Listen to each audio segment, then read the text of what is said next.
Býci unavení po dvojdňovom maratóne si konečne zdriemli.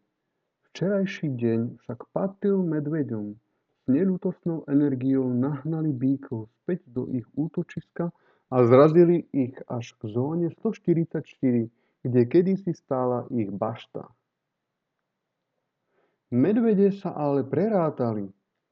Aj keď to vyzeralo na jasné víťazstvo, ich sila začína slabnúť. RSI odhaľuje únavu v ich radoch.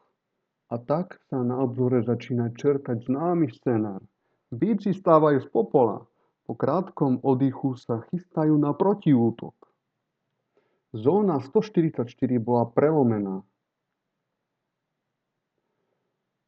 A aj keď sa cena pokúša tváriť, že sa vracia späť, môže to byť len pasca.